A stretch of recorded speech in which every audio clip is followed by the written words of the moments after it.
j'aimerais bien que nous soyons ce matin confrontés à une invitation universelle et solennelle que l'on retrouve dans l'Ancien Testament, particulièrement dans le livre d'Ésaïe, Ésaïe chapitre 55. Et cette invitation, on peut le dire, vient du cœur même de Dieu. Ésaïe chapitre 55 est juste le premier verset. Nous lisons ensemble, je pense que vous avez déjà trouvé. Et il nous est dit, vous tous qui avez soif, venez aux eaux. Même celui qui n'a pas d'argent, venez acheter et manger. Venez acheter du vin et du lait sans argent, sans rien payer. Et ce qui va attirer notre attention, c'est essentiellement cette première phrase, cette première partie de ce verset. Vous tous qui avez soif, venez aux eaux. C'est l'invitation de Dieu lui-même. Et il saisit son serviteur, le prophète Ésaïe, pour lancer cette invitation à tous ceux qui ont soif.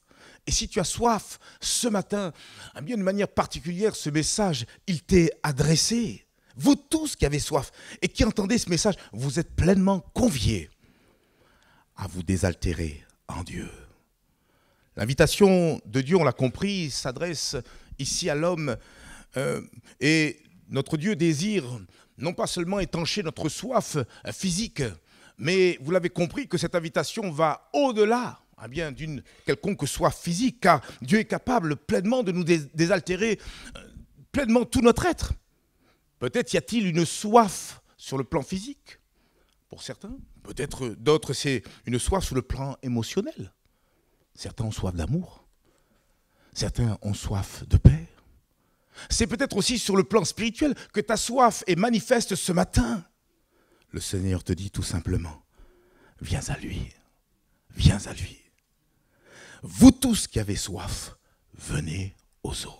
Et les eaux, pour nous, ce matin, sur le plan spirituel, est l'image, ni plus ni moins, de ce salut que Dieu offre à tous les êtres humains. Ces eaux dont il est fait mention sont aussi l'image, peut-être, comme j'ai dit tout à l'heure, de joie, de paix dont tu as besoin, mon frère, ma sœur. Ces eaux, c'est toutes les grâces, toutes les bénédictions que Dieu veut abondamment répandre sur ta vie et sur ton cœur. Et pour cela, tu as besoin, alléluia, de venir à Dieu.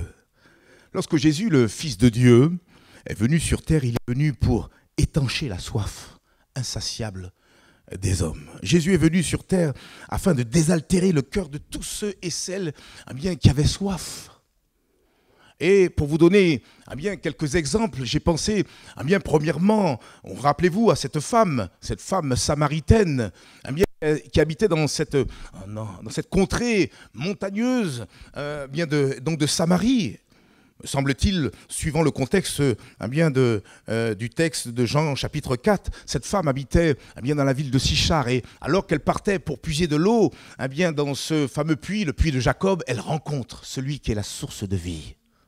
Elle rencontre Jésus. Certains auraient pensé à un hasard, mais quelqu'un a dit à juste titre que le hasard, c'est la main visible de Dieu. Et Jésus, quelque part, attendait cette femme. Et je vous propose très rapidement de lire son histoire à cette femme dont on ne connaît pas le nom, dans Jean chapitre 4, du verset 4 au verset 19.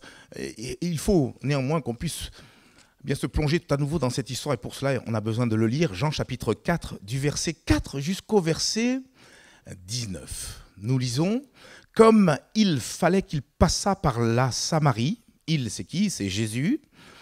Jésus arriva dans une ville de Samarie nommée Sichar, près du champ que Jacob avait donné à Joseph, son fils. Là se trouvait le puits de Jacob. Jésus, fatigué du voyage, était assis au bord du puits. C'était environ la 6e heure. Une femme de Samarie vint puiser de l'eau. Et Jésus lui dit, « Donne-moi à boire. » Car ses disciples étaient allés à la ville pour acheter des vivres. La femme samaritaine lui dit, « Mais comment toi qui es juif me demandes-tu à boire, à moi qui suis une femme samaritaine ?» Les Juifs, en effet, n'ont pas de relation avec les Samaritains. Et Jésus lui répondit, « Si tu connaissais le don de Dieu, et qui est celui qui te dit, donne-moi à boire, tu lui aurais toi-même demandé à boire, et il t'aurait donné de l'eau vive. » Seigneur, lui dit la femme, tu n'as rien pour puiser, et le puits est profond. D'où aurais-tu donc cette eau vive? Es-tu plus grand que notre père Jacob, qui nous a donné ce puits et qui en a bu lui-même, ainsi que ses fils et ses troupeaux? Et Jésus lui répondit, quiconque boit de cette eau aura encore soif. Mais celui qui boira de l'eau que je lui donnerai n'aura jamais soif. Et l'eau que je lui donnerai deviendra en lui une source d'eau qui jaillira jusque dans la vie éternelle. La femme lui dit, Seigneur, donne-moi cette eau, afin que je n'ai plus soif et que je ne vienne plus puiser ici. Et Jésus lui dit, va, lui dit Jésus, appelle ton mari et viens ici. La femme répondit, je n'ai point de mari. Jésus lui dit, tu as eu raison de dire je n'ai point de mari, car tu as eu 5 maris, et celui que tu as maintenant n'est pas ton mari. En cela tu as dit vrai. Seigneur, lui dit la femme, je vois que tu es prophète. Je vous laisserai le loisir de pouvoir continuer cette histoire tranquillement chez vous, mais on en a lu assez pour voir ce que le Seigneur est capable de produire lorsqu'on a soif de lui, et quand on accepte de venir puiser de l'eau à la source. Jésus est la source. Et manifestement, Jésus voulait pleinement désaltérer le cœur de cette femme. Le texte ne nous le dit pas, mais on peut le sous-entendre. Cette femme était assoiffée de voir un changement littéral dans sa vie. Elle soupirait à pouvoir voir des changements, surtout sur le plan sentimental. Car on le voit bien, elle a eu une situation matrimoniale, un des plus rocambolesques, j'ai envie de dire. 5 maris. Et le 6e partenaire était non pas son mari, mais celui avec qui elle vivait. Et Jésus a su révéler ces choses. D'ailleurs, il va le dire. Jean chapitre 4, versets 17 à 19. Je n'ai point de mari, va dire la femme, quand Jésus va lui dire, appelle ton mari. Et Jésus va exercer là, d'ailleurs, un don spirituel, la parole de connaissance. Il va dire, tu as eu 5 maris, et celui que tu as maintenant n'est pas ton mari. En cela, tu as dit vrai. Seigneur, lui dit la femme, je vois que tu es prophète. Jésus était plus qu'un prophète, Jésus était la source de vie. Alors, c'est vrai, le texte ne nous dit pas quelles ont été les circonstances qui ont mené cette femme à pouvoir avoir une telle vie difficile, compliquée. Alors, il y a pas mal de commentaires qui disent que cette femme était dépravée, cette femme, elle vivait une vie de patachon, mais on ne sait pas, finalement. On pourrait peut-être même supposer que cette femme, peut-être, s'est mariée 5 fois, mais le malheur s'est acharné sur elle, et à tour de rôle, ces 5 maris sont décédés. Au point qu'à un moment donné, cette femme a dit, mais moi, je ne veux plus du mariage. Si c'est comme ça, si c'est pour être déçu comme ça, et peut-être que le 6e, elle a décidé de pouvoir vivre en concubinage. Parce que vous savez, le Seigneur, il fait la différence entre celui qui est marié et celui qui vit en concubinage. La Bible ne nous explique pas ce qui s'est passé. Et tant mieux. Et peut-être même parce que, au fait, le Saint-Esprit ne voudrait pas nous attirer ou attirer notre attention sur ce qu'a été la vie et les raisons qui ont amené cette femme à avoir cette vie. Je pense que ce qui est important à relever de cette rencontre, c'est que Jésus, en dévoilant la vie de cette femme, n'a jamais cherché, frères et sœurs, à pouvoir humilier ou écraser cette femme. Vous l'avez compris, hein? Celui qui est notre Sauveur, jamais ne nous a accusés. Mais au contraire, Jésus, à ce moment-là, en lui demandant d'appeler son mari, et finalement en dévoilant la vie de cette femme, Jésus, tout simplement, a voulu montrer, pointer du doigt dans la vie de cette femme, ce qui aurait pu être un obstacle à la réception de cette eau vive que le Seigneur Jésus voulait accorder gratuitement à cette femme. Car Jésus voulait bénir cette femme. Avez-vous remarqué? Ce n'est pas cette femme qui était arrivée au puits le premier, c'est Jésus. Et Jésus sait où nous allons. Peut-être même dans notre vie errance, il nous attend. Et à la croisée d'un chemin, il nous attend. Et il veut ce contact. Si tu as soif, mon frère, ma soeur, le Seigneur, il sait. Alléluia, il le sait. Et il t'attend. Et il voudrait cette conversation comme il l'a eue avec cette femme. Avec tact, avec délicatesse, Jésus a pointé du doigt ce qui aurait pu être un obstacle, ce qui était finalement un obstacle pour cette femme, pour recevoir l'eau vive. Et cet obstacle, nous le connaissons tous, c'est le péché. Frères et sœurs, ce n'est pas parce que nous sommes chrétiens que nous ne sommes pas exposés au péché. La Bible nous dit que nous avons cette nature pécheresse et tant que nous serons ici-bas, nous serons confrontés au péché. Et nous devons lutter contre le péché. Le péché, c'est l'un des principaux obstacles qui nous empêche de recevoir de la part de Dieu. Le péché, c'est la transgression de la loi. Le péché, c'est le fait de manquer la cible. Étymologiquement, péché veut dire manquer la cible. Et d'une manière générale, sans connaître Dieu, l'homme qui vit sa vie sans Dieu est potentiellement dans le péché. Et c'est ce péché qui nous empêche d'écouter Dieu, qui nous empêche de recevoir de Dieu. Pourtant, le Dieu que nous servons est un Dieu d'abondance. Il est là ce matin. Et je peux vous dire qu'il savait exactement qui serait là. Et il ne t'a pas oublié. Mon frère, ma soeur, peut-être toi, ami, qui viendrait pour là ou la première fois. Je vous mets au défi de me faire croire ce matin que le Seigneur aurait oublié quelqu'un. Non, il ne t'a pas oublié. La Bible dit dans le livre d'Ésaïe, au chapitre 59, et les versets 1 et 2, la chose suivante. Non, la main de l'Éternel n'est pas trop courte pour sauver, ni son oreille trop dure pour entendre. Mais il va révéler à son peuple, le peuple d'Israël à l'époque, mais il continue à bien nous le dire, au travers de la bouche du prophète Ésaïe, ce sont vos crimes qui mettent une séparation entre vous et votre Dieu. Ce sont vos péchés qui vous cachent sa face et l'empêchent de vous écouter. Vous savez, Jésus, il sait toutes choses. Et parce qu'il sait toutes choses, il sait bien pointer du doigt ce qui a besoin d'être rectifié dans notre vie. Et parce qu'il veut nous bénir, nous faire grâce, il nous invite à pouvoir accepter cette confrontation, à pouvoir laisser cette lumière venir nous pénétrer et nous dire, mais c'est vrai, peut-être là ou là, j'ai besoin de rectifier le tir. À quoi ça sert de louer le Seigneur? Et puis à côté de ça, on sait, on a des choses au plus profond de nous-mêmes à régler. Frères et sœurs, le Seigneur nous aime et nous invite ce matin à laisser Jésus nous montrer par son Esprit Saint ce qui dans nos vies peut nous empêcher d'être désaltérés par lui. Et d'ailleurs, le jeûne et prière qui va commencer à partir de demain va servir, entre autres, à cela. Pour que notre voix soit entendue d'en haut, certes, mais que nous puissions, à la lumière de la parole de Dieu, que nous puissions nous laisser travailler par le Saint-Esprit, que nous puissions nous humilier. La Bible dit, si mon peuple sur qui invoquait mon nom s'humilie, prie, cherche ma face et se détourne de ses mauvaises voies, alors je l'exaucerai des cieux. Il va même plus loin, il dit, je guérirai son pays. C'est-à-dire ce qui va se passer cette semaine peut avoir un impact sur notre pays, peut avoir un impact sur notre ville. Car nous ne voudrions pas être stériles, mais pour pouvoir porter l'évangile, nous avons besoin nous-mêmes d'être remplis, inondés, désabreuvés, abreuvés, alléluia, par le Seigneur.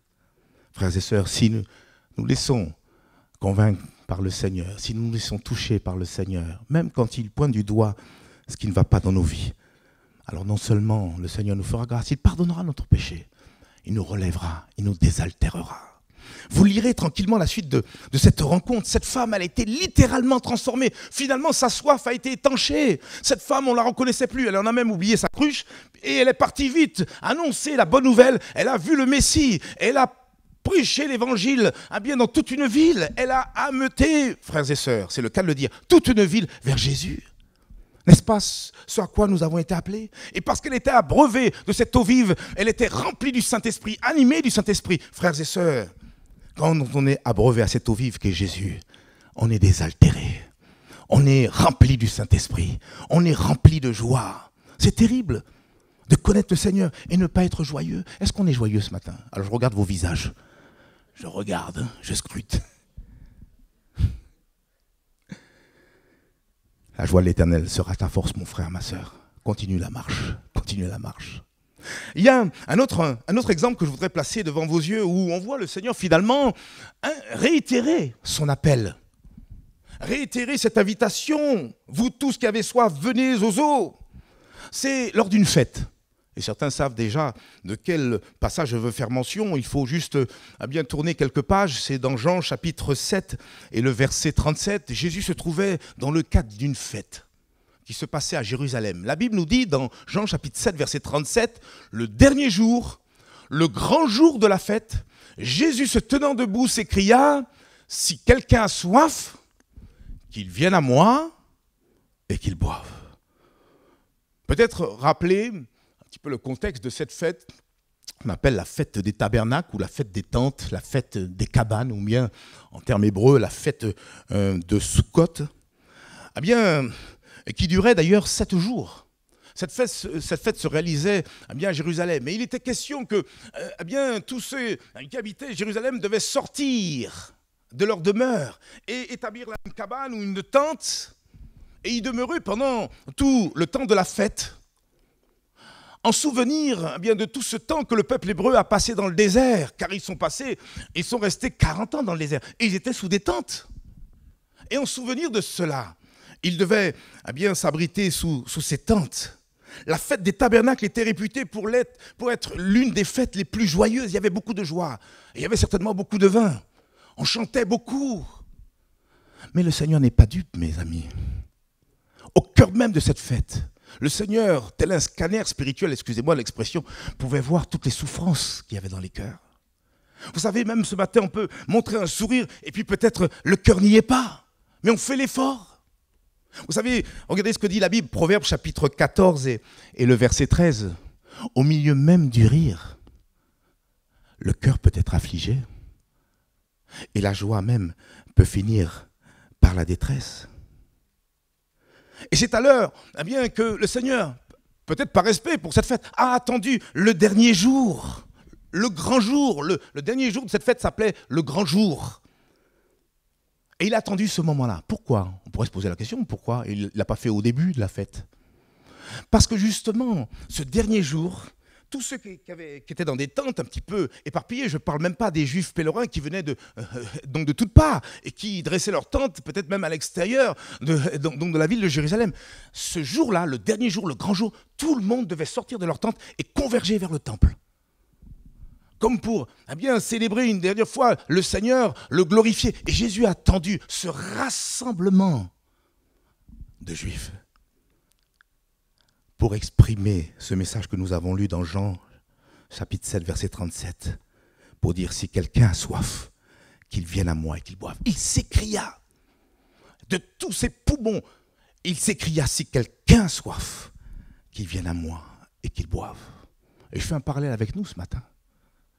Le Seigneur a attendu ce matin que tu sois rassemblé avec tes frères et tes sœurs pour te dire, toi, mon fils, ma fille, si tu as soif, viens à moi. Au-delà de ce que tu as fait, même ce matin, tu as loué, tu as chanté, tu as prié intérieurement. Mais Dieu connaît ta soif. Il connaît ton besoin. Et je te pose la question ce matin, as-tu soif de justice? Viens à Jésus. Vous savez, il y a des gens, ils ont été piétinés dans leur vie. Il y a des gens, ils ont vécu l'injustice. Et ils ne peuvent pas se réjouir. On peut le comprendre. Et ils sont là avec des blessures, avec des souffrances. On a calomnié leur nom. On les a médits. On a menti sur eux. Et je voudrais donner un conseil à ces personnes-là. Un conseil précieux. Mon frère, ma sœur, n'essaye pas d'assouvir ta soif de justice en faisant ta propre justice. Mais au contraire, viens vers le Dieu de justice. Celui qui a dit, à moi la vengeance, à moi la rétribution. Celui qui a dit, il ne prend pas le coupable pour innocent. Celui qui a dit qu'il sera à nos côtés pour nous garder. Et puis, quand il le faut, nous faire justice. Celui qui a dit aussi, dans Matthieu chapitre 5, verset 6, « Heureux ceux et celles qui ont faim et soif de la justice, car ils seront rassasiés. » Alors l'un, c'est peut-être une soif de justice, à l'autre, ça peut être une soif de paix. Un autre, c'est une soif de pardon. Il y a ce passé qui est là, qui revient en redondance. Cette erreur, et oui, qui n'a pas fait d'erreur? Qui ne s'est jamais trompé? Et on revient, on est là dans l'accusation, et on a soif de pardon, mais qui me pardonnera? La Bible nous dit, le pardon se trouve auprès de Dieu. C'est la joie qui te manque, toi.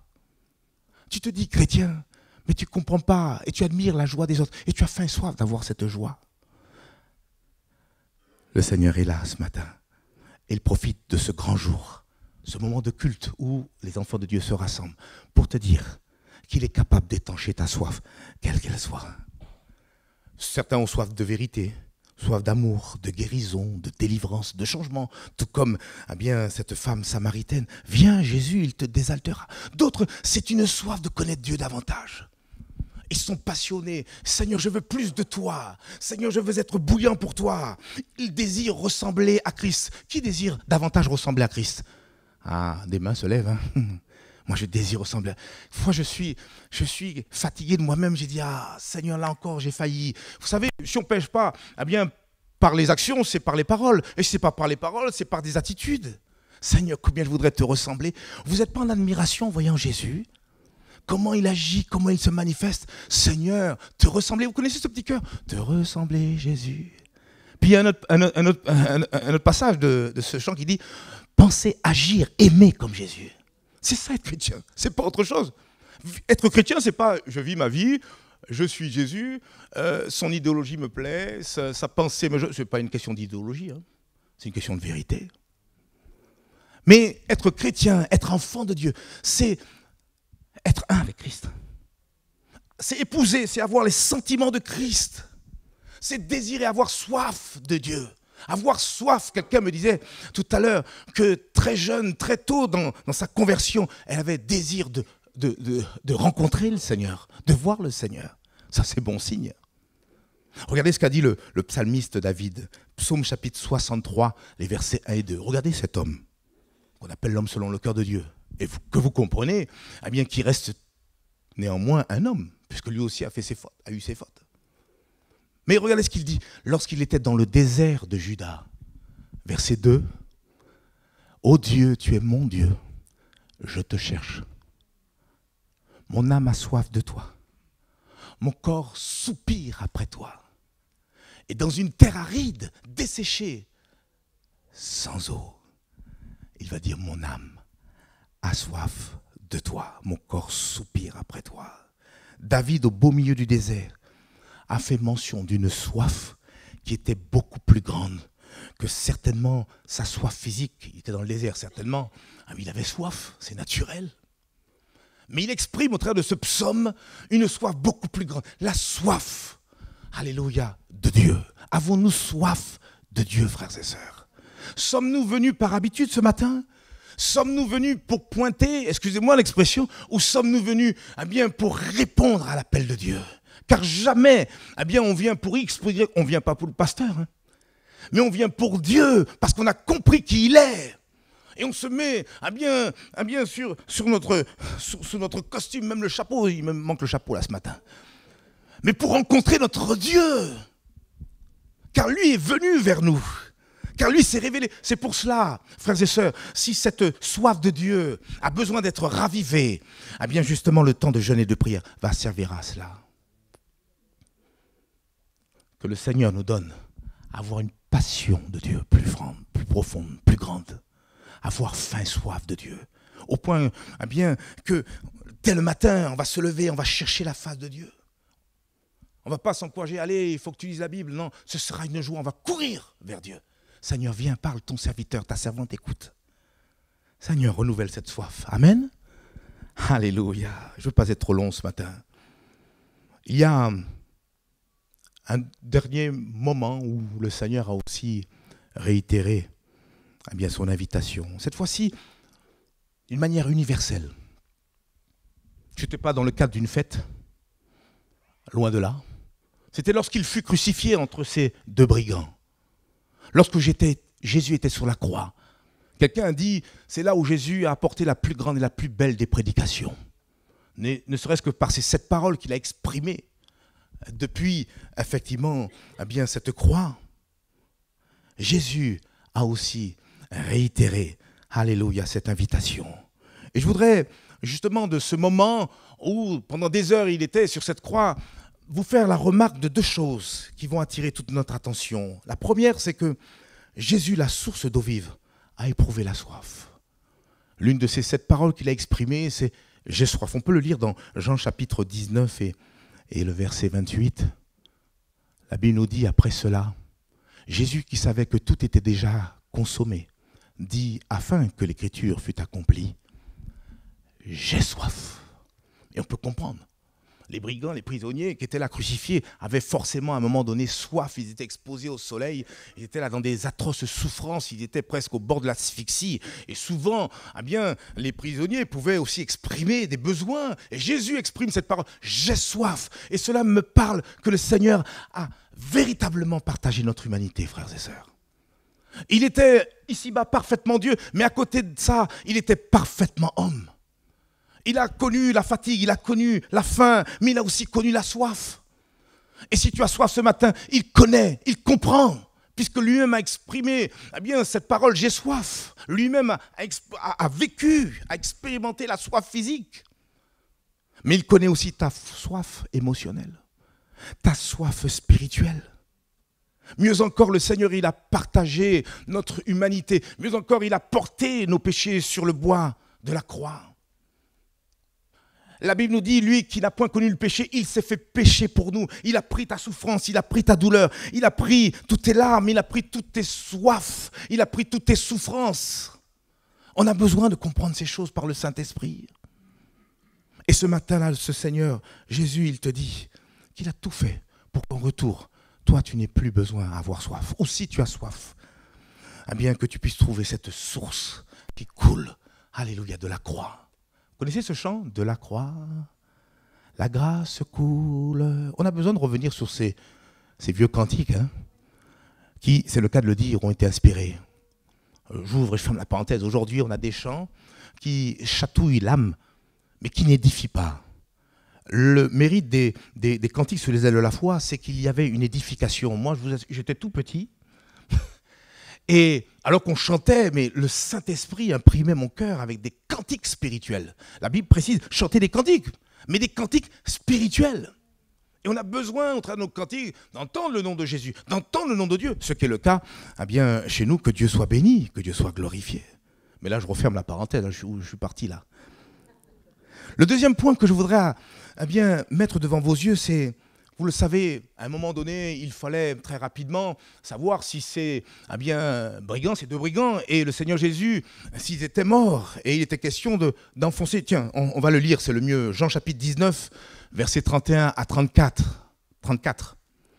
Dans la crainte que les corps ne restassent sur la croix pendant le sabbat, car c'était la préparation, et ce jour de sabbat était un grand jour, les Juifs demandèrent à Pilate qu'on rompît les jambes aux crucifiés et qu'on les enlevât.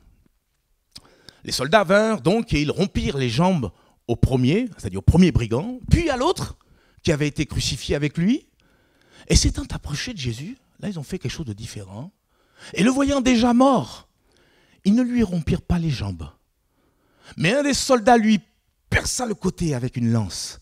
Et aussitôt, voilà ce qui va attirer notre attention, il sortit quoi? Du sang et de l'eau.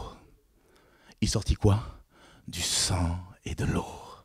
Il y a un film que j'avais vu sur Jésus, et quand le soldat enfonçait violemment cette épée, le sang et l'eau a giclé littéralement sur son visage, et cet homme littéralement est tombé sur ses genoux.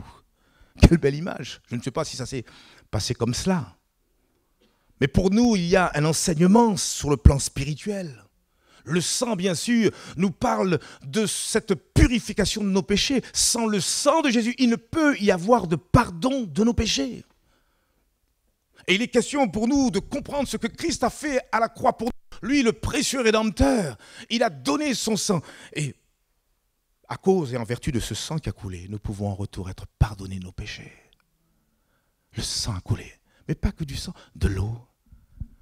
Et l'eau, bien sûr, nous parle de la parole de Dieu, qui est capable de raviver notre âme, notre cœur. Elle sera abondante encore cette semaine, cette parole. Je l'ai dit, nous ne ferons aucune activité au niveau de l'église. On va juste se poser et ressembler à Marie et boire cette eau vive. Car Jésus est la parole. Cette eau vive qui est capable de nous désaltérer, nous raviver de l'intérieur. Cette eau nous parle également de l'action du Saint-Esprit qui est capable de nous vivifier également.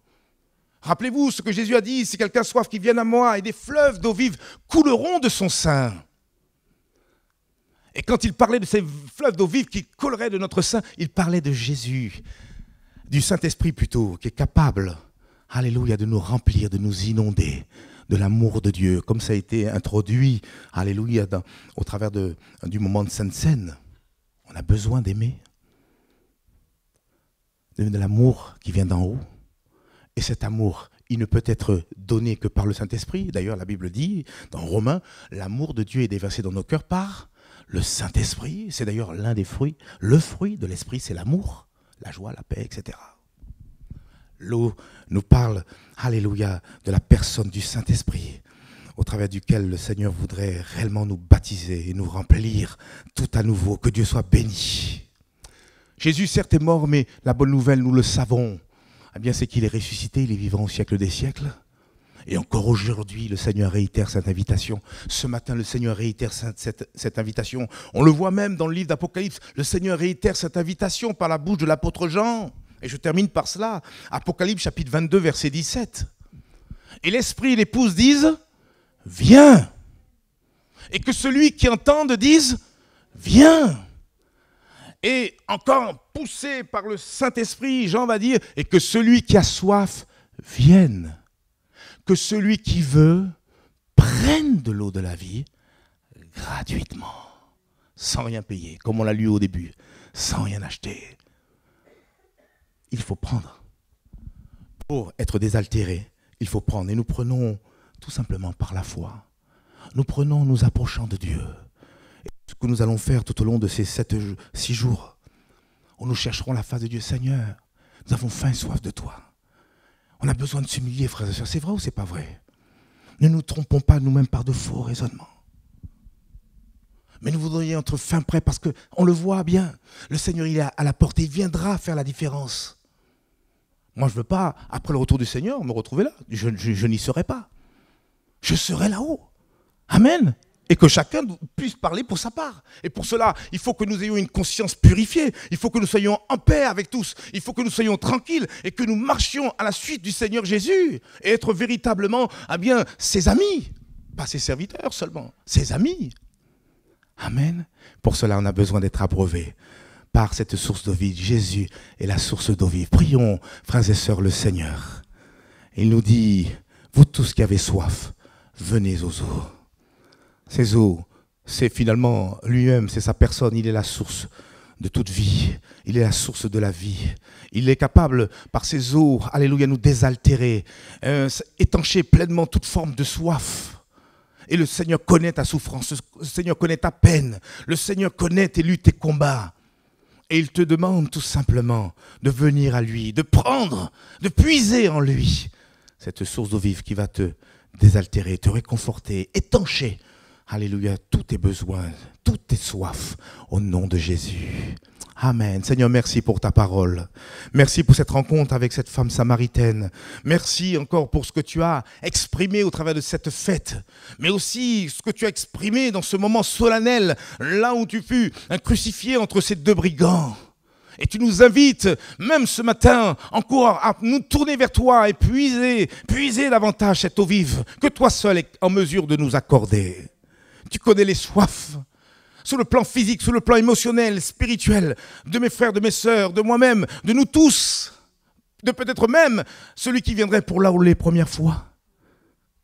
Tu es la réponse et tu veux tout simplement bénir comme tu as béni cette femme. Tu as littéralement changé sa vie. Tu as exaucé sa prière silencieuse. Peut-être cette femme se cachait bien des fois dans les larmes, dans les pleurs, pensant même, peut-être même donner fin à ses jours. Mais tu as croisé sa route. Et in extremis, tu es venu la secourir. Seigneur, ce matin, secours. Ce matin, viens délivrer, viens guérir. Viens abreuver ton peuple. Viens bénir l'église du Rouquier. Seigneur, viens nous faire grâce au travers de ce temps de jeûne et de prière. Donne-nous à être sincères et vrais devant toi, humbles, assez humbles pour nous humilier. Car cette femme, Seigneur Père mon Dieu, n'a pas cherché, Seigneur, des excuses, n'a pas, Seigneur Père, contourné la chose. Elle a dit, je vois que tu es prophète. Sous-entendu, c'est vrai, Seigneur. Ce que tu dis, c'est vrai. Oh Seigneur, viens nous transformer. Viens nous faire grâce, afin qu'en retour, nous soyons utiles dans notre génération. Au nom de Jésus, Amen et Amen. Et le peuple de Dieu dit...